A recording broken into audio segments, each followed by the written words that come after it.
আসসালামু আলাইকুম। ফারুক ওয়ালস থেকে সকলকে স্বাগতম। আজকে আমি আপনাদের সামনে যে টপিকটা নিয়ে আলোচনা করব, এটা আসলে কোনো টপিক না, এটা একটা হেল্পিং ভিডিও। তো বুলগেরিয়াতে যারা বাংলাদেশি স্টুডেন্ট অ্যাপ্লিকেশন করতে চাচ্ছে, আমরা অনেকেই বার্না এবং সোফিয়া, কারণ এই দুটো হচ্ছে বুলগেরিয়ার সবচাইতে বড় বড় শহর এবং সবচাইতে মানে জনবহুল শহর, এবং ইনকামের দিক দিয়ে এই দুইটা শহর খুবই বেস্ট।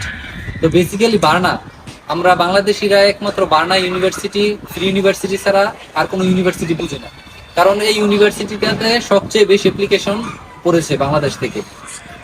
এর ছাড়া আরেক মানে ওই জায়গাতে অ্যাপ্লিকেশন করলে বিগত 1 বছর আগে বা 4-5 মাস আগে যে সমস্যাটা ছিল, মানে এজেন্ট ছাড়া অ্যাপ্লিকেশন করা যেত না। তো এই জন্য অনেকে বার্নার ভিতরে আরেকটা অনলাইন ইউনিভার্সিটি চুজ করেছে, এটা হচ্ছে ইউনিভার্সিটি অফ ম্যানেজমেন্ট। আমি নিজেও ইউনিভার্সিটির জন্য ফার্স্ট অ্যাপ্লিকেশন করে বুলগেরিয়া সম্বন্ধে জানতে পেরেছিলাম এই ইউনিভার্সিটির মাধ্যমে। তো আজকে আমি যে বিষয়টা আপনাদের সাথে শেয়ার করব তা হচ্ছে, আমি বাংলাদেশ থেকে দুটো স্টুডেন্ট এই ইউনিভার্সিটিতে অ্যাপ্লিকেশন করেছে, তাদের সবকিছু কমপ্লিট। কারণ এই ইউনিভার্সিটিতে একটা অন্যরকম সিস্টেম, তা হচ্ছে ফার্স্টে আপনাকে অ্যাপ্লিকেশন করতে হবে, অ্যাপ্লিকেশন করার সাথে সাথে আপনাকে একটা কন্ডিশনাল অফার লেটার দিবে। তারপরে যে বুলগেরিয়ার মেন যে মানে প্রজেক্টটা শুরু হয়, কিভাবে ডকুমেন্ট লিগালাইজেশন এবং সবকিছু, তো এটা পরবর্তী ধাপে এই ইউনিভার্সিটি। আর এইটা ছাড়া বাকি অন্য সব ইউনিভার্সিটিগুলো ফার্স্টে ডকুমেন্ট লিগালাইজেশন, ট্রান্সলেশন এবং রিজিওনাল সার্টিফিকেট, তারপরে ইউনিভার্সিটি কাজ শুরু করে।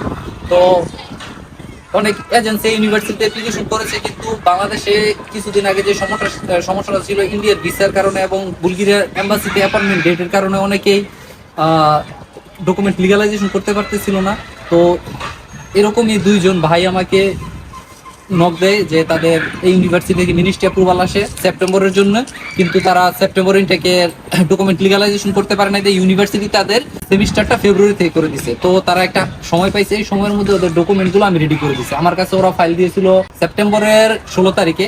তো এর মধ্যে আমি বাংলাদেশ থেকে ডকুমেন্টগুলো নিয়ে আইসা রোমানিয়ান এম্বাসি যে আছে, বাংলাদেশ হাই কমিশন এবং বুলগেরিয়ান এম্বাসি রোমানিয়া, ওই দুই জায়গা থেকে লিগালাইজেশন ডকুমেন্ট, তারপরে হচ্ছে নোটারি ট্রান্সলেট, এবং যেটা সবচাইতে মানে যেই জিনিসটা নিয়ে সবাই খালি আক্ষেপ, রিজনাল জিনিসটা কি, এই হচ্ছে তাই রিজনাল সার্টিফিকেট। এখন এই দুইটা সার্টিফিকেট আমার রেডি করা, ইউনিভার্সিটিতে আমি নিজে গিয়ে সাবমিট করব, কারণ আমি অলরেডি ওই দুইটা স্টুডেন্টের এজেন্ট হিসাবে এই জায়গায় কাজ করতেছি।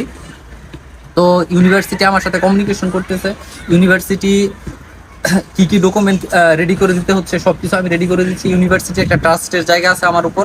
তো এই হিসাবে আজকে আমি আমার দুইটা মানে কমপ্লিট দুইটা প্যাকেজ আমি ইউনিভার্সিটির কাছে এখন সাবমিট করব। তো বন্ধুরা, আমি এখন ইউনিভার্সিটি অফ ম্যানেজমেন্টের যে অ্যাডমিশন অফিস আছে, অ্যাডমিশন অফিসে যাচ্ছি।